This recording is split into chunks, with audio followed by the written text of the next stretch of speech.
buhay o kabiguan, ng ligaya o lungkot. Kaya marapat lamang na tanggapin si Jesus bilang tagapagligtas at Panginoon. At matapos yun ay panariwain ang katapatan at paglapit sa Kanya bawat araw o day by day. Ang day by day ay naglalayong umalalay sa pang-araw-araw na pamumuhay. Narito po si Kuya Ed Lapis sa mensaheng pinamagatang Free Yourself.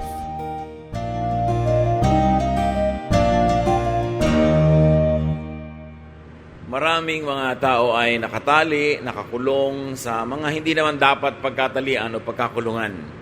Ating pag-aaral ngayon, pinamagatan natin, Free Yourself. Palayain ang sarili. Salamat Panginoon dahil nais nyo kaming malaya at kayo ay Diyos na nagpapalaya. Nawa sa inyo pong pagpapaalala at pagtuturo ang iyong mga anak ay makakita ng paraan upang lumuwag ang buhay, upang makawala sa mga taling hindi naman dapat pinagkakatalian.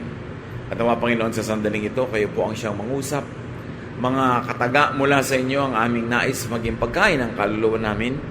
Patawarin niyo po kami sa aming mga kasalanan. Linisin kami, Panginoon, at paging dapatin na tumanggap ng inyong mga pagtutuwid, pagtuturo, at pagpapalakas. Kayo ang siyang mangusap. Lead us unto greater knowledge of you. Lead us unto a life of freedom. In the name of Jesus, your Son, our Lord, our Savior, we pray with thanksgiving. Amen. Free yourself. Gaano ka tayo kalaya? Gaano tayo nakakulong sa iba't ibang mga paraan? Proverbs 6:1-5. My child, suppose you agree to pay the debt of someone who cannot repay a loan. Then you are trapped by your own words, and you are now in the power of someone else. Here is what you should do. Go and beg for permission to call off the agreement. Do this before you fall asleep or even get sleepy. Save yourself just as a deer or a bird tries to escape from a hunter. From the Contemporary English Version. Ang Proverbs po ay talagang koleksyon ng mga karunungan na nakolekta ng mga marurunong sa bayan sa mahabang panahon. Ang mga karanasan nila, mga natutunan, lessons learned in life, observations, are encapsulated in very short verses. Punong-puno ng kahulugan. At isa dito itong katuruan tungkol sa pagpapalaya sarili mula sa pagiging guarantor. Ang konteksto ng ating pinag-aaralang verses ay yung merong nanumpa na siya ang mananagot sa utang ng iba. Naging guarantor. Na pag hindi nakabayad yung nagkautang, siya ang magbabayad. At marami mga tao napapahamak dahil sa paggaguarantee. Una, magkaibigan sila. Bibigyan niya ng guarantee ang isang kaibigan para mag-loan. Tapos hindi makakabayad. Siya ngayon ang maiipit. Magkakagalit ngayon sila.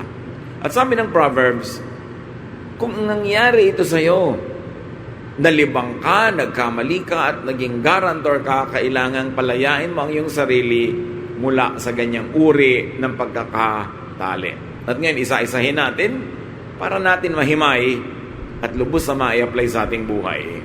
Proverbs 6:1-3. My child, suppose you agree to pay the debt of someone who cannot repay a loan.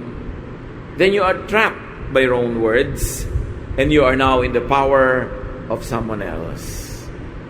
So you could place yourself in a disadvantageous, dangerous, painful situation because of a wrong commitment, because of your words, perhaps because of your signature, because of a relationship that you enter into. This time we are now expanding the application of the wisdom of the verses, not only to being a guarantor, but to that of being generally trapped because of what you say, what you do, or what you agree to commit to. Marami sa atin nalalagay sa kanyang alanganin dahil umuoo agad, pumipirma agad ng kontrata, nagsasalita agad ng isang commitment. And people are usually trapped by their own words. by rash decisions. Dahil sa salita, sa kabilisang magsalita, sa kadalian na mag-commit, sometimes because of a prospect of gain. Bakit tayo nagko-commit? Kasi kuminsan, meron din tayong selfish motive na baka katumubo. Nakikipagrelasyon ka, kahit hindi mo masyadong kakilala, dahil akala mo panalo ka. Pumipirma ka ng kontrata dahil iniisip mo, nasa iyo yung advantage. Umuoo ka dahil meron kang hinahangad na kapalit. Nabubulag ka kuminsan sa ibabayad mo dahil nasisilaw ka sa maaaring mapa sa'yo. O kaya, tulad ng marami sa ating mga Pilipino, dahil nahihiyang tumanggi. Napapa-oo dahil kimi, walang paninindigan, nakikisama na lang, nakikiayon sa agos. Pagkatapos biglang masusukol, we get entrapped, and we find ourselves in a very, very difficult situation. Immediately, the lesson from Proverbs is, think before you speak. Think before you commit yourself. Think before you make a promise or a pledge. Kahit parang panalo ka, mag-isip-isip pa rin. Kahit parang ang ganda-ganda ng papasukin mong commitment, magparaan ng ilang araw, ilang oras, ilang linggo, at kung maaari ilang buwan, kasi yung mga kadayaan ay lumalabas sa paglipas ng panahon. Kung nadaya ka lang ng iyong emosyon, nadaya ka lang ng isang matamis na pangungusap, nadaya ka ng isang illusion, truth will always reveal itself when you give it time. Kaya yung mga nandadaya, laging gusto magmadali ka.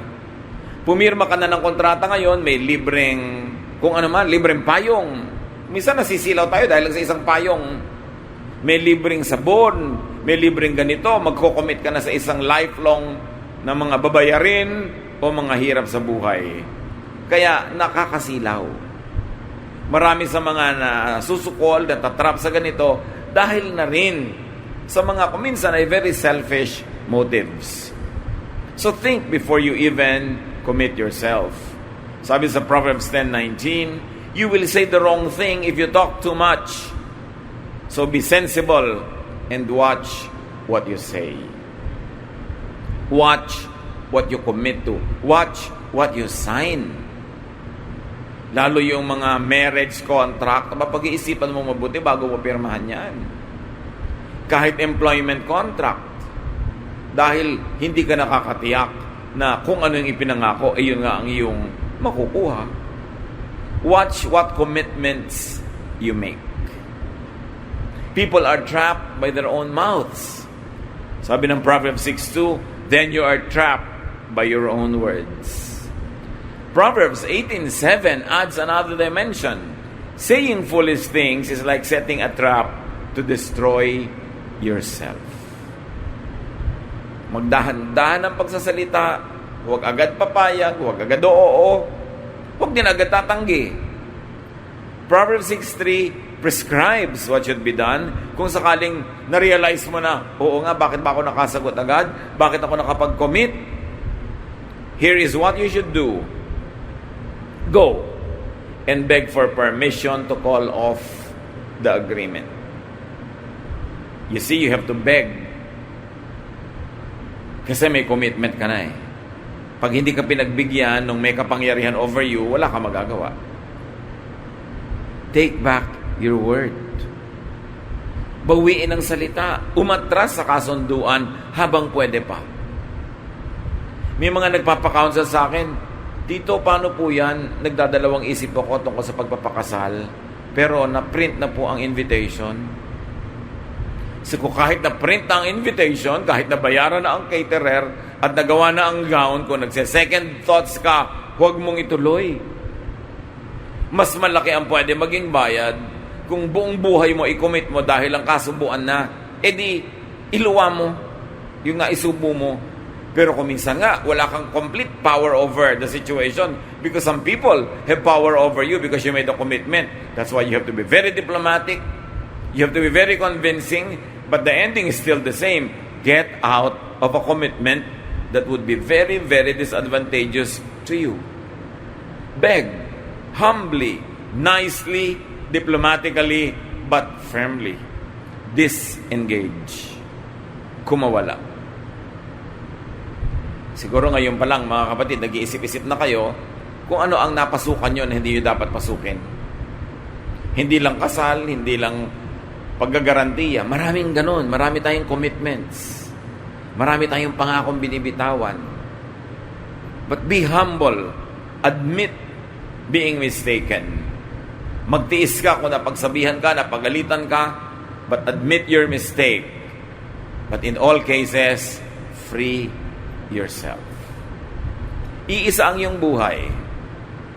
Iisa ang panahon ng buhay dito sa mundo na hindi mo dapat sayangin, ipamigay ng wala sa lugar, o kaya ay sayangin sa pagsisisi. Kailangan kumawala. Huwag niyong tutularan si Jephthah. Do not be like him. Si Jephthah, isang lingkod at isang kawal, nangako siya sa Diyos na pag binigyan siya ng tagumpay sa kanyang pupuntahing giyera, sino man ang unang sumalubong sa kanya pag uwi niya ng bahay, kakatayin niya, susunugin niya, i-offer niya as an offering to the Lord. Nangako siya. May problema. Nanalo siya. Pag uwi niya, ang unang sumalubong sa kanya ang kanyang kaisa-isang anak na dalagita. May kaugalian kasi yung mga tao nung araw na pagka mayroong dumarating na matagal na wala sa kanyang sariling bahay, pinawawalan nung nandun sa loob ng bahay yung mga hayop na nakakulong sa kanilang silong. Kayo na'y kambing, kayo na'y tupa, at nagmamadali ang mga yon na sumalubong doon sa kanilang among matagal na wala. Ang nauna na sumalubong kay Jephthah ay ang kanyang anak na dalagita. Ang laking problema. Dahil nangako siyang kung sino man ang mauuna ay kanyang i-offer sa Lord. Judges 11:29-34. Jephthah promised the Lord, if you will let me defeat the Ammonites and come home safely, I will sacrifice to you whoever comes out to meet me first. And the rest is tragedy. He won. His only daughter greets him first, and he kills his daughter. Napakalungkot ng kwentong ito pag sinubaybayan niyo yung mga detalye. Nung sumalubong sa kanyang tuwan-tuwa yung anak niya, siya ay bigla na lamang na napaiyak. At sinabi niya, anak, meron akong ginawang pangako na ang sino mong sumalubong, i-offer ko. At nag-iiyak din yung anak niya. Sabi niya, paano naman ako? Ang bata-bata ko pa, hindi ako magkakaroon ng buong buhay. Pero sabi, pangako na yan kasi wala tayong magagawa. Itong bata naman, buong obedience na sumunod.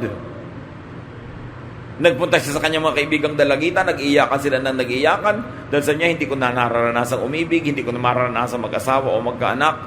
At yun ang naging ending, pinatay siya. Sa palagay niyo kaya natuwa ang Diyos at pinatay niya yung anak niya. Mas matutuwa ang Diyos sa kanya kung sinabi niya, ay Lord, joke only. Anak ko po itong lumabas ang inaakala ko naman hayop ang lalabas. Alam niya naman yung intention ko, hindi naman para sa anak ko. At kung sakali man na magalit ang Diyos sa kanya, na inatras niya yung kanyang pangako, di tanggapin niya yung parusa, kung may parusa o palo. Pero dapat hindi siya nanindigan sa salita na yon dahil hindi naman niya kilala ang Diyos ay mabait, ang Diyos ay mabuti. Pinanindigan niya. At maraming po mga religious people, ang ine-emphasize dito yung ganyan, panindigan mo dahil sinabi mo, lalo pledge sa donation. Pero kailangan kumawala ka kung ito ay magiging very disadvantageous to you.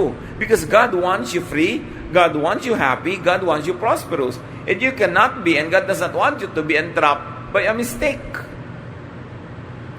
Kaya ang sabi sa Ecclesiastes 5:5, it is better not to make a vow than to make one and not fulfill it.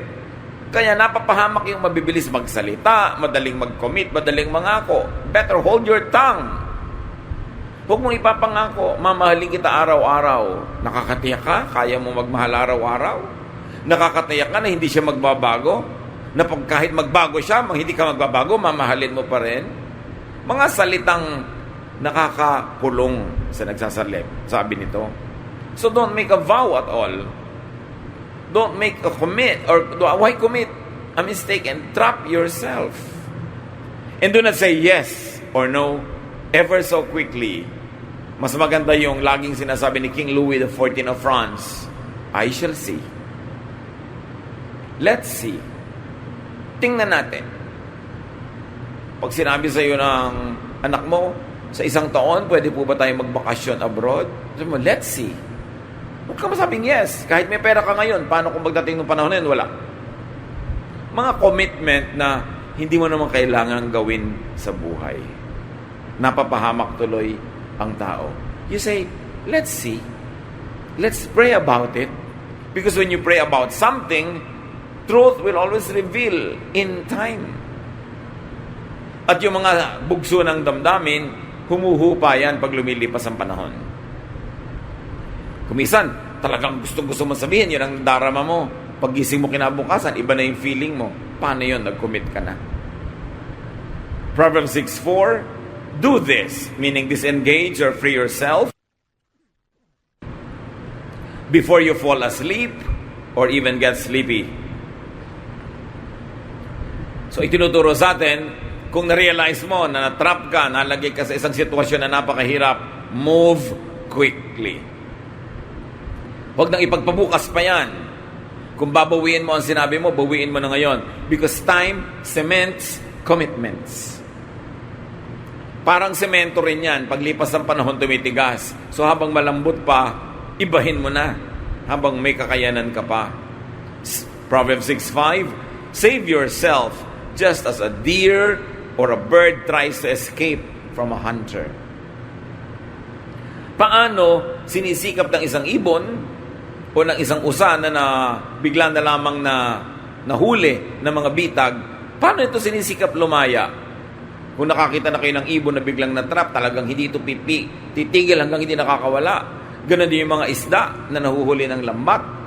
Ganon din yung isda na nahuhuli ng mga hook na kahit masakit at yung nakatusok sa bibig niya, yung kinagat niyang akala niya bulate, yun pala ay trap. Ganda naman, di ba? Akala natin bulate, akala natin laman tiyan, akala natin may ganansya, yung pala may trap. Kahit masakit, nagpupumiglas yung isda. Sabi, gano'n ang gawin mo. Pag nagising ka sa katotohanan na nasa isang katayuan kang ikay na trap, hindi mabuti ito para sa iyo at walang pag-asang makalabas ka dyan kung hindi ka gagawa ng paraan.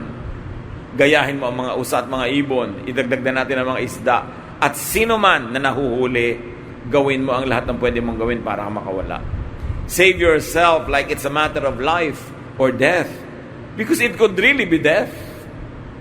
It could be death. Pwedeng literal na death o pwedeng kamatayan ng isang panaginip, ng isang pangarap, ng isang pag-asa. Sayang naman ang buhay mo. Ano kaya mga kapatid? What disadvantages? What painful? What life-threatening entanglements must you be free from? Nawa, wala. Pero kung meron sa atin ngayon, ano ang mga pinasok nyong dapat nyong atrasan? Ano ang mga commitments nyong dapat nyong kalagan? Ano mga salitang binitawan ng dapat bawiin? Isang pangako? Isang kontrata? Isang relasyon? O isang role? Kung minsan may mga role tayo sa buhay na natrap ka na, kung ikaw ang biglang naging parang punching bag ng grupo, laging ikaw ang nilalait, ikaw ang pinagtatawanan, parang they have fun at your expense, it's a trap. I'm sure you don't enjoy it. Na ikaw yung pinagtatawanan, ikaw yung laging parang clown nila. Kung ikaw yung naging breadwinner ng pamilya mo, tapos puro pa batugan, puro pa magastos at puro mga tamad, trap yan. You've got to free yourself. Hindi ka bayanihan na ubusin mo yung buhay mo para sa mga taong ni ayaw maghanap buhay para sa sarili nila. Are you trapped in a very violent marriage? There is a way out of that. Although that is not always what religious people will tell you. Ang tuturo lang, magtiis ka. But you have only one life. Even in the Bible, divorce was allowed on very, very credible grounds. Hindi yun ganun kasimple na wala o meron. Tinitingnan mo yung merits of the case. Natrap ka na ba sa isang trabaho na walang future? Dead end? Walang promotion, ma-promote ka man sa saranggo lang, sa sweldo, hindi. Natrap ka ba sa isang role mo sa pamilya na ikaw na lang lagi ang nagbabantay ng bahay nyo, yung iba layas ng layas, pasyal ang pasyal, ikaw lagi ang bantay? Meron kayong kamag-anak na may sakit, maring lola, magulang, ikaw na lang ng ikaw ang nagpapagamot, ikaw na lang ng ikaw ang mag-aalaga, yung iba, wala namang ginagawa, pwede naman. Tatanggapin mo na lang yon. Kasi hindi natin maamin eh. Lalo mahal natin sa buhay kasi mukha ka namang hindi mabuti. But there is a way out of all types of traps. Kailangan i-commit ng iba ang sarili nila. Kung ilang kayo magkakapatid, mag-alaga kayo lahat ng magulang at sa lagay, ikaw lang. Hindi masamang gawin yon, pero paano ka naman? May mga natatrampa, hindi makapag-asawa dahil pinapatapos pag-aralin lahat ng mga kapatid. Ikaw ba nag-anak sa kanila? Bakit kailangan yung buhay mo ang masacrifice? Tapos past 45 ka na nung mag-asawa ka, sumara na ang langit at hindi ka na magkakaanak. Paano yun? Hindi yan ang gusto ng Diyos para sa kanyang mga anak. Jesus wants you free. Jesus sets free. Jesus liberates people. Hindi natin dapat ginaglamorize yung unnecessary suffering. Yung pagdurusa na wala sa lugar. Yung pagsasakripisyo ng buhay mong kaisa-isa. Kailangan manindigan. Within moral and legal grounds. Within what the law of the land and what the law of God allows, set yourself free. At kung Diyos ang kausap mo, nag-commit ka, hindi mo magawa-gawa, hindi ka kaya mauunawaan ng Panginoon? Meron pa nagtatanong, yung pong church namin may construction, nag-commit ako na magdo-donate ng ganitong amount every month for 1 year. Natanggal po ako sa trabaho. Nagkakautang-utang na po ako para matupad ko yung commitment ko. Ano pong dapat kong gawin? Sabihin mo sa Diyos, saka na lang uli pag may trabaho ka na. Hindi po ba masama yan? Sa lagay, wala ka nang maibigay, pipigayin ka pa ng Diyos. Pwedeng pigayin ka ng church.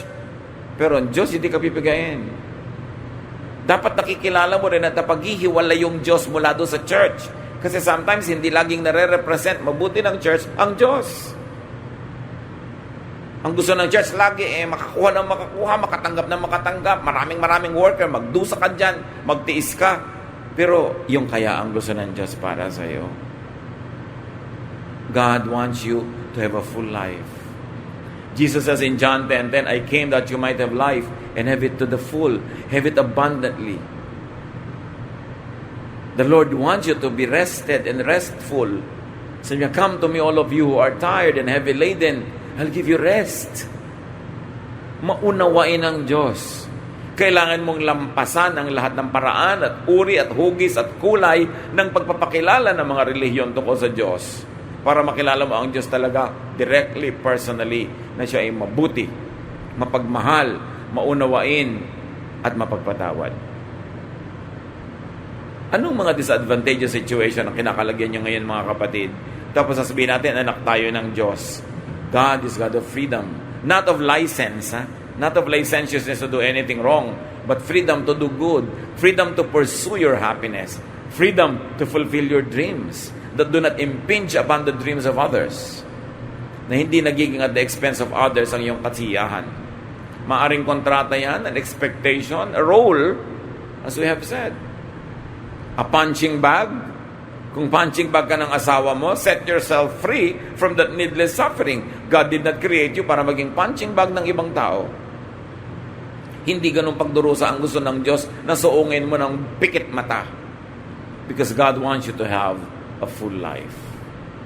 Meron pang isang kulungan na maraming tao, maskara. Ikaw ba talaga ikaw? O nagkukunwari kang iba para matanggap? Para ma-celebrate? O para huwag ma-reject.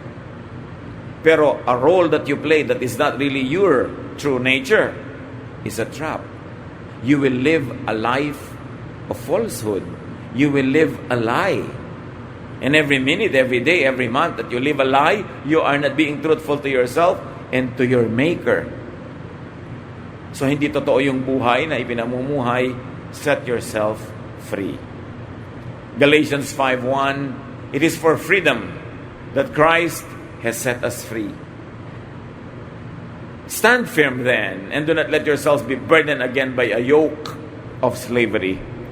And here, in the context of Galatians 5:1, slavery refers to slavery to the law of Moses, to the legalism of the Jewish religious system. And Galatians says, be free. Do not be a slave again, because Jesus already set you free. So free yourself. No one will do it for you. Walang ibang magpapalaya sa inyo kundi kayo sa tulong ng Diyos. Hindi kayo palalayain ng mga tao nakikinabang sa pagkakatali at pagkakagapos nyo. Hindi kayo palalayain ng mga tao na aabuso o gumagamit sa inyo.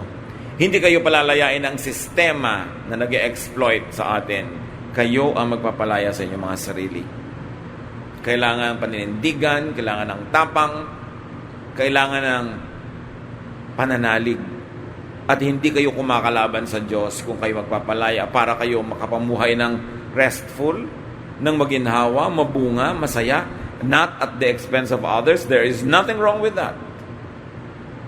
In fact, hindi nyo dapat payagan ng mga iba na nakawan kayo ng sarili nyong buhay. Hindi yan ang kalooban ng Panginoon para sa atin. Free yourself soonest. Now. Panginoong Diyos, ituro mo sa amin, bawat isa sa amin, Panginoon, kung meron kaming mga pagkakatali na hindi naman kailangan.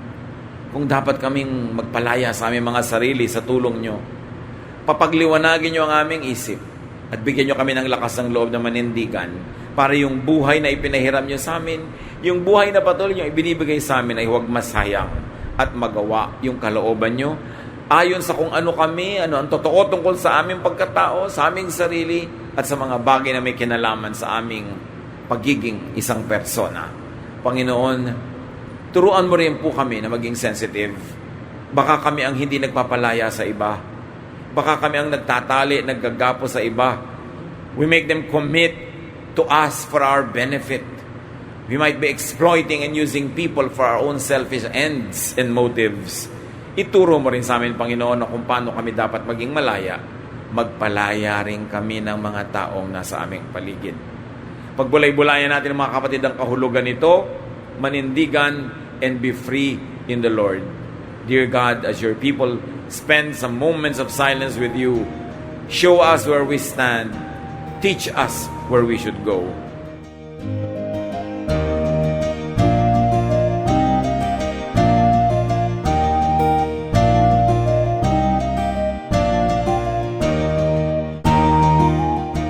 Ang katatapos pong mensahe ni Kuya Ed Lapis ay pinamagatang Free Yourself.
Dumako po tayo sa mga hiyas ng bayan, mga bagay po na maaari nating kilalanin, pag-aralan, ipagmalaki bilang mga Pilipino, hindi naman para magyabang, kundi para magkaroon po tayo ng mahalagang pagtingin sa ating mga ninuno, sa ating nakaraan at sa ating sarili. Sabi nga po, ang hindi lumingon sa pinanggalingan ay hindi nakararating sa paroroonan. Kaya mahalaga rin naman na atin pong pagbulay-bulayan, pag-aralan, yung mga karunungan ng ating bayan. At ngayon po ang ating hiyas na itatampok ay isang kasabihan. Bakit po hiyas ang kasabihan? Sapagkat bago naman tayo makagawa ng isang kasabihan, kailangan ng napakahabang panahon, ng pag-aaral, ng pagmamatyag, at ng isang sensitibong puso sa mga katotohanan sa daloy ng buhay. Bawat isang kasabihan po ay maaaring isa o maraming buhay na nagtulong-tulong, nagsama-sama upang makita ang mga batas ng buhay, ang mga daloy ng mga katotohanan. Kaya nga po ang isa nating pagbubulay-bulayan ngayon na kasabihan ng ating bayan na hinango po sa koleksyon ng UP Cultural Dictionary for Filipinos ni Thelma Quintanar at mga kasama. Sabi po ng kasabihang ito, ang bayaning masugatan, nag-iibayo ang tapang. Tama nga naman po. At ito po, kung ibabase natin doon sa kanyang pangunahing kahulugan, yun pong literal, totoo naman. Sa mga larangan ng digmaan, yung mga bayani, habang nasusugatan, habang tinatamaan at nagdurugo o kaya po ay lumilipad ang mga punglo sa paligid, ay lalong tumatapang. Yun po yung mga bayani, siyempre may mga duwag na pag nasugatan, umaatras naman. Pero ang mga bayani, pag nasusugatan, nag-iibayo pa ang tapang. Subalit higit po dito sa pangunahing kahulugan nito na yung literal, meron pa pong malalim na kahulugan siyempre ang hiyas ng bayan na kasabihan na ito. Na ang taong talagang matining ang loob, ang taong talagang mahusay ang kalooban, ang tao na talagang magiting ang kanya pong pagkatao, habang siya po ay hinahamon ng mga nakapaligiran, habang siya po ay pinipilit na ikulong, ay lalo naman siyang nagpipilit na makalaya. Habang siya ay minamaliit, ay lalo naman niyang pinapatunayan ang kanyang kadakilaan. At habang siya po ay pinahihirapan sa kanya pong pagtatangkang makamit ang kanyang minimithi, ay lalo naman po siyang nagsusumigsa at lalo naman siyang nagsisikap na malampasan ang mga hadlang na ibinibigay sa kanya. Yan po ang tunay na kabayanihan. Hindi madaling matakot, hindi madaling umatras, hindi ningas kugon, hindi madaling panghinaan ng loob, at hindi madaling alisan ng damdaming marubdob upang maituloy ang mga dakilang adhikain. Yan po ang isang tunay na kabayanihan. Hindi madaling pigilin ng mga kalungkutan, hindi madaling pigilin ng mga balakid o hirap. At yan po ang isang tunay na kabayanihan. Yung pong tayo ay magkaroon ng isip na kapag naidalangin na natin at nadesisyon na natin gawin na isang bagay, hindi tayo madaling hadlangan. Habang nagkakaroon ng hadlang, lalong tumitibay ang ating determinasyon na ito'y malampasan. Habang tayo nasusugatan, lalo tayong tumatapang. Yan po ang isang magandang kaugalian ng ating bayan na dapat nating alalahanin. Hindi po yung ningas kugon na sabi ng mga banyaga tungkol sa atin, kundi yung kasabihang ito, ang bayaning masugatan, nag-iibayo ang tapang.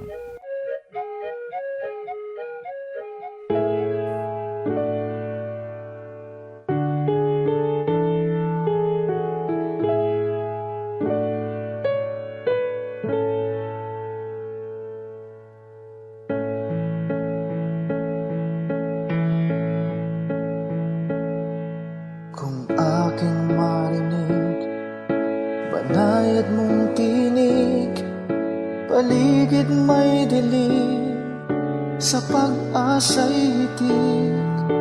At kung sa panahon ba ng kasiyahan, walang pagkalimot, dalay pasalamat.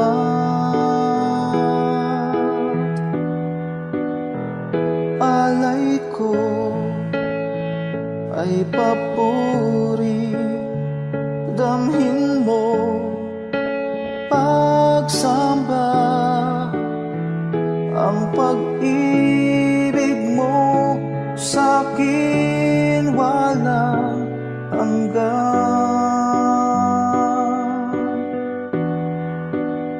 Sa iyo kabutihan, buhay ay nakamtan. Pupurihin ka magpakailan pa man,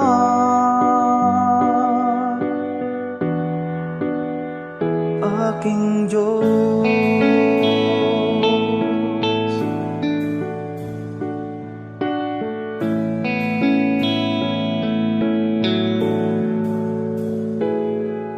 At kung magkaminsan di ka maramdaman, sa puso ko'y tiyak ika'y naririyan.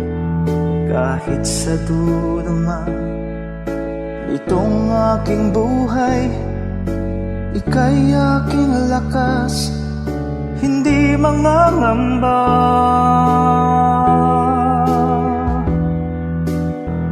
Alay ko ay papuri, damhin mo pagsamba, ang pag-ibig mo sa'kin walang hanggan. Sa iyo kabutihan, buhay ay nakamtan. Pupurihin ka magpakailan pa man,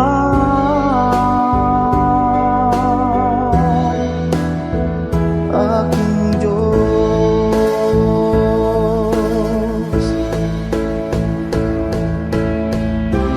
Bawat yugto sa aking buhay,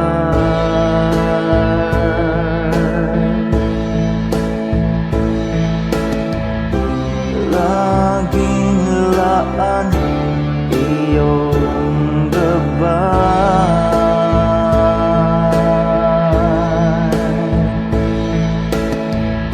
Sa piling mo may tagumpay.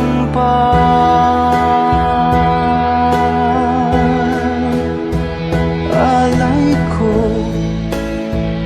ay papuri, damhin mo pagsamba, ang pag-ibig mo sa'kin walang hanggan. Sa iyo kabutihan, buhay ay nakamtan. Pupurihin ka magpakailan pa man,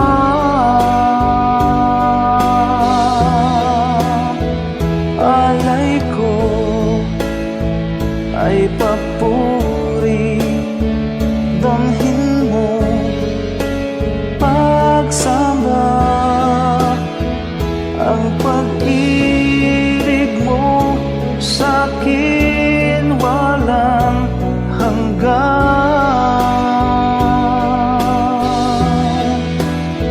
Sa iyo kabutihan, buhay ay nakamtan. Pupurihin ka magpakailan pa man,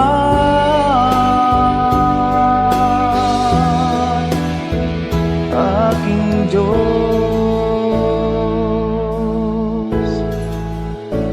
aking Diyos,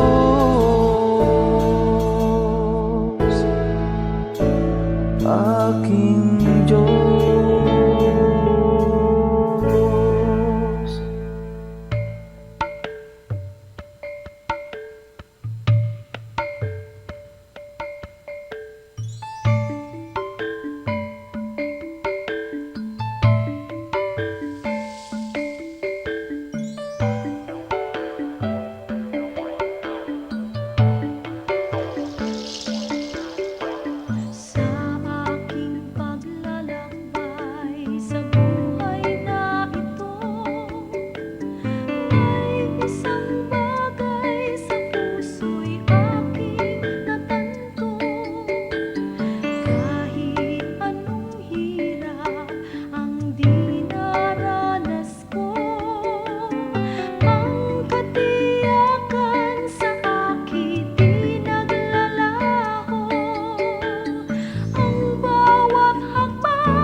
di ko kaya at walang patutuhan. O Jesus, nang ikaw nga ang makilala ko, ang lahat iyong pinanatag, ang lahat inayos mo. Kapayapaan na nagmumula sa'yo, naranasan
mananatili. Ako'y piling man sa bukas, tadhana'y lumipas, panatag sa inyong kandili. O Jesus, sa ulayaw, hatid sa kibuhay, agapay sa paglalakbay, kaibigan kang tunay, dagli ang karamay, kailan may di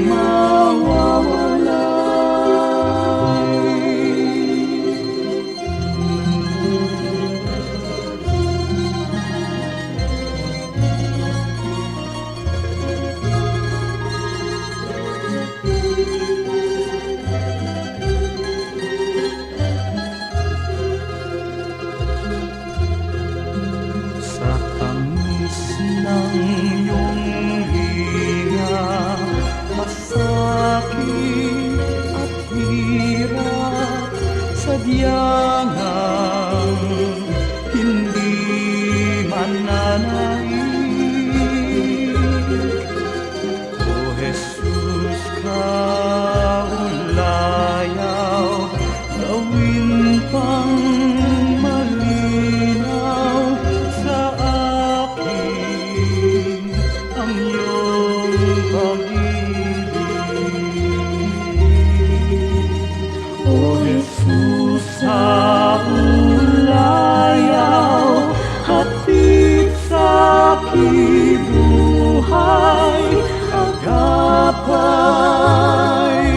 sa paglalakbay, kaibigan kang tunay, dagli ang karamay, kailan may di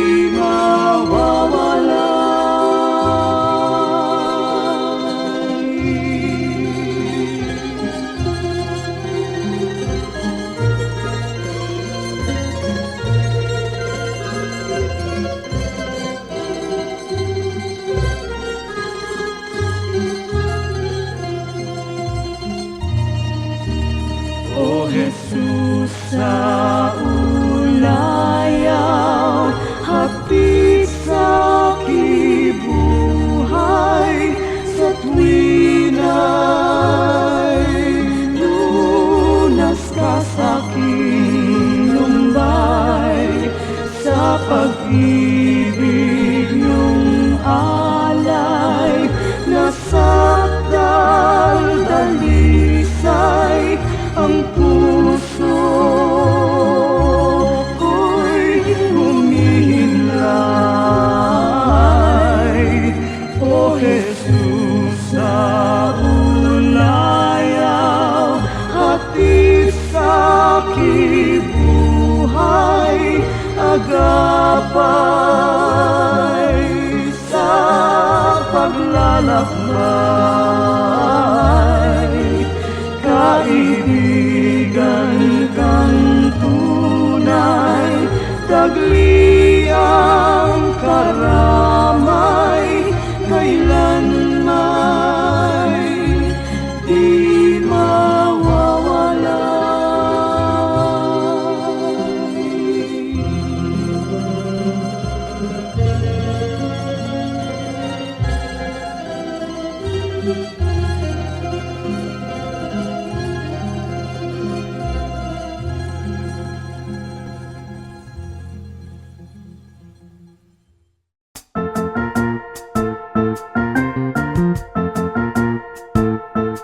Oras na po para pansamantalang magpaalam ang programang Day by Day. Tayo po'y magsama-sama tuwing ika-6 hanggang ika-7 ng umaga, araw-araw. Magandang umaga po at mabuhay ang Panginoong Hesus!